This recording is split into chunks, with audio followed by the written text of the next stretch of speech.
नमस्कार दोस्तों, success wheel के यूट्यूब चैनल पर आपका हार्दिक स्वागत है। तो डेली करंट अफेयर के सेशन में आज हम लोग 17 मई 2021 से जितने भी क्वेश्चन बनेंगे डिस्कस करेंगे। तो आइए हम लोग स्टार्ट करते हैं। आज का पहला क्वेश्चन, हाल ही में कितने राज्यों ने प्रधानमंत्री गरीब कल्याण अन्न योजना के तहत खाद्यान्न वितरण शुरू किया है? ए 11, बी 13 राज्य, सी 15 राज्य और डी 17 राज्य। तो इसका सही ऑप्शन क्या हो जाएगा? 13 राज्य। हाल ही में 13 राज्यों ने प्रधानमंत्री गरीब कल्याण अन्न योजना के तहत खाद्यान्न वितरण शुरू किया है। इस योजना को 2 माह यानी कि मई और जून 2021 के लिए पुनः शुरू किया गया है, क्योंकि महामारी के कारण देश की स्वास्थ्य सेवा संरचना काफ़ी प्रभावित हुई है। कई राज्यों ने महामारी के प्रसार को रोकने के लिए पूर्ण लॉकडाउन या रात्रि कर्फ्यू जैसे कदम उठाए हैं। इसी को देखते हुए प्रधानमंत्री ने गरीब कल्याण अन्न योजना का शुरुआत की है। नेक्स्ट क्वेश्चन नंबर 2, विश्व स्वास्थ्य संगठन WHO के अनुसार भारत में पिछले साल पहली बार सामने आया कोरोना वायरस का B1617 स्वरूप कितने देशों में पाया गया? ए 23, बी 35, सी 44, डी 57। तो इसका सही ऑप्शन क्या हो जाएगा? ऑप्शन नंबर सी यानी कि 44।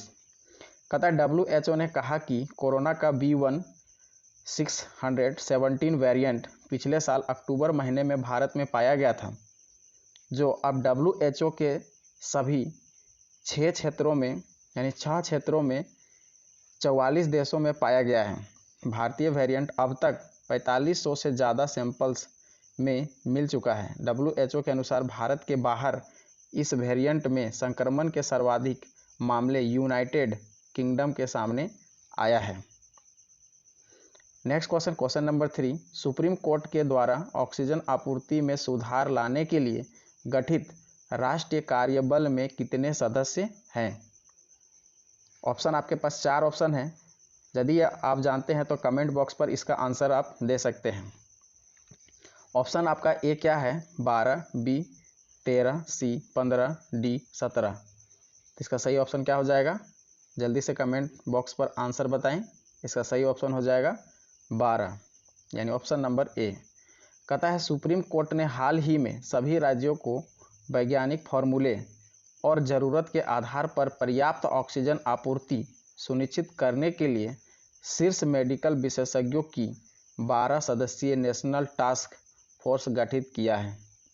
यह टास्क फोर्स ऑक्सीजन सप्लाई के ऑडिट के लिए उप समूह बनाएगी और केंद्र सरकार को अपने सुझाव देगी। नेशनल टास्क फोर्स देश में ऑक्सीजन की उपलब्धता और सप्लाई का आकलन और निगरानी का भी काम करेगी। क्वेश्चन नंबर 4 कहता है निम्न में से किस देश के जनसंख्या विशेषज्ञों का कहना है कि भारत जल्द ही दुनिया का सर्वाधिक आबादी वाला देश बन सकता है? इसका आंसर यदि आप जानते हैं तो जल्दी से कमेंट बॉक्स पर आंसर बताएं।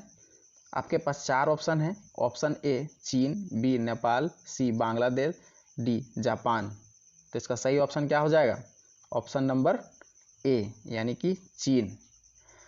चीन के जनसंख्या विशेषज्ञों का कहना है कि भारत जल्द ही दुनिया की सर्वाधिक आबादी वाला देश बन सकता है। संयुक्त राष्ट्र यूनाइटेड नेशन का अनुमान है कि भारत साल 2027 तक चीन को पीछे छोड़कर दुनिया की सर्वाधिक आबादी वाला देश बन जाएगा। चीनी विशेषज्ञों का अनुमान है कि संयुक्त राष्ट्र द्वारा किए गए आकलन से पहले ही यह स्थिति आ सकती है। यानी कि चाइना का कहना है, यूनाइटेड नेशन का अनुमान लगाया जा रहा है कि अभी तक जानते हैं कि चीन जनसंख्या के मामले में सबसे बड़ा देश है, लेकिन अनुमान लगाया जा रहा है कि 2027 तक भारत दुनिया का सर्वाधिक जनसंख्या वाला देश बन जाएगा। क्वेश्चन नंबर 5 कहता है केंद्र सरकार ने अत्याधुनिक रसायन सेल ACC बैटरी के विनिर्माण को बढ़ावा देने हेतु कितने करोड़ रुपये के अनुमानित व्यय की उत्पादन से जुड़ी प्रोत्साहन योजना PLI को मंजूरी दे दी है? ऑप्शन आपके पास 4 ऑप्शन है। यदि आप जानते हैं तो कमेंट बॉक्स पर इसका आंसर जल्दी से दीजिए। ए है 12,500 करोड़, बी 15,400 करोड़, सी 18,100 करोड़, डी 28,300 करोड़। तो इसका सही ऑप्शन क्या हो जाएगा? इसका सही ऑप्शन हो जाएगा ऑप्शन नंबर सी 18,100 करोड़। केंद्र सरकार ने हाल ही में अत्याधुनिक रसायन सेल यानी ACC बैटरी के विनिर्माण को बढ़ावा देने के लिए 18,100 करोड़ रुपये के अनुमानित व्यय की उत्पादन से जुड़ी प्रोत्साहन योजना PLI को मंजूरी दे दी है। इस नीति का मकसद विनिर्माताओं को वैश्विक रूप से प्रतिस्पर्धी बनाना, निर्यात को बढ़ावा देना, व्यापक स्तर पर उत्पादन के जरिए पैमाने की मितव्ययता हासिल करना तथा अत्याधुनिक उत्पाद का विनिर्माण करना है।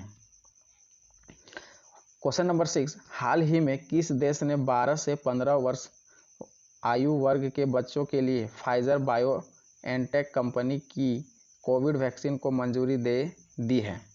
ए भारत, बी नेपाल, सी Bangladesh, D America.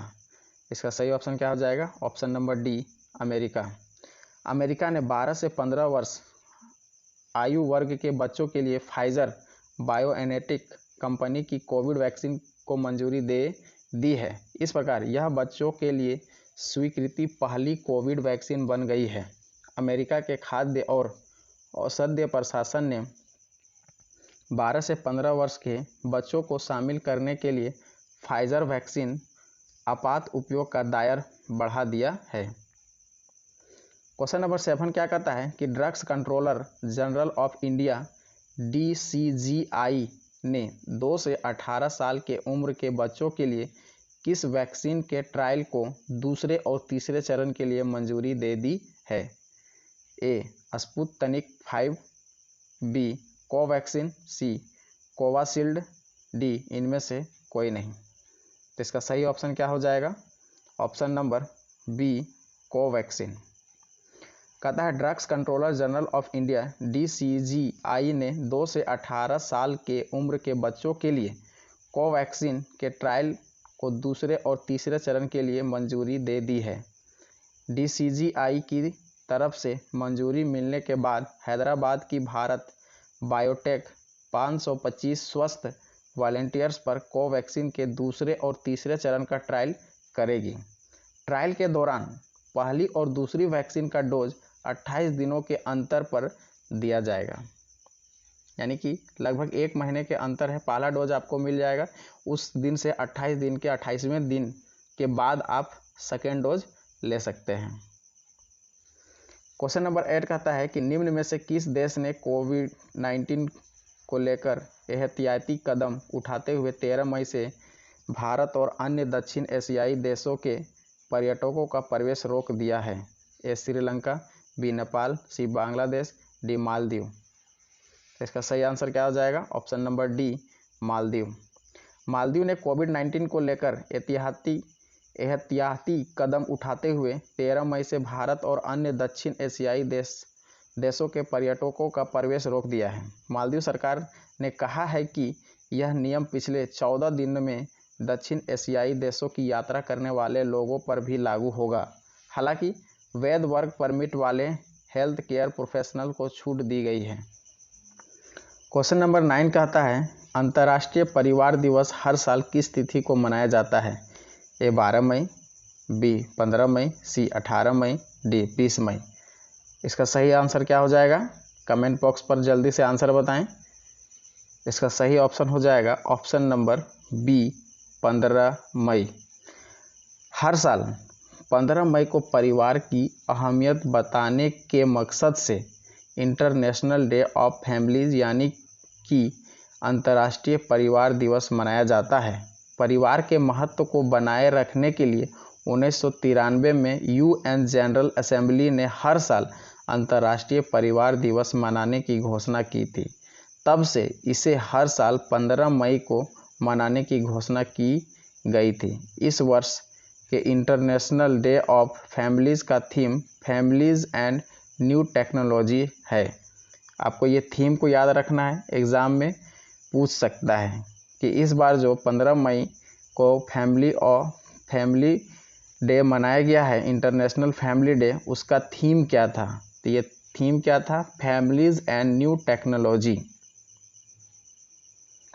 Question number 10 और इस सेशन का last question, digital platform Digi Gold किसके द्वारा लॉन्च किया गया है? A Paytm, B Muthoot finance, C Vodafone payment, D Airtel payment bank. इसका सही आंसर क्या हो जाएगा? Option number D Airtel payment bank. कहता है एयरटेल पेमेंट बैंक ने ग्राहकों के लिए सोने में निवेश करने के लिए एक digital platform Digi gold launch किया है। इसे डिजी गोल्ड प्रदाता सैफ गोल्ड के साथ साझेदारी में शुरू किया गया है। डिजी गोल्ड के साथ एयरटेल पेमेंट बैंक के बचत खाते के ग्राहक एयरटेल थैंक्स ऐप का उपयोग करके 24 के सोने में निवेश कर सकते हैं। ग्राहक अपने परिवार और दोस्तों को भी डिजी गोल्ड उपहार में दे सकते हैं जिनका एयरटेल पेमेंट बैंक में बचत खाता है। यानी आपको डिजी गोल्ड कहने का मतलब है कि आप करंट में गोल्ड का भाव जिस तरह से चलता रहेगा उसी भाव के अनुसार आप किसी को भी डिजी गोल्ड उतना पैसा कटिंग करके आप ट्रांसफ़र कर सकते हैं। यदि यह वीडियो आपके लिए हेल्पफुल होता है ना, तो आप क्या कीजिए, अभी तक यदि इस चैनल को सब्सक्राइब नहीं किए होंगे तो जल्दी से आप इस चैनल को सब्सक्राइब कर लें और लाइक करें और अपने दोस्तों को भी इस वीडियो को शेयर करें। धन्यवाद।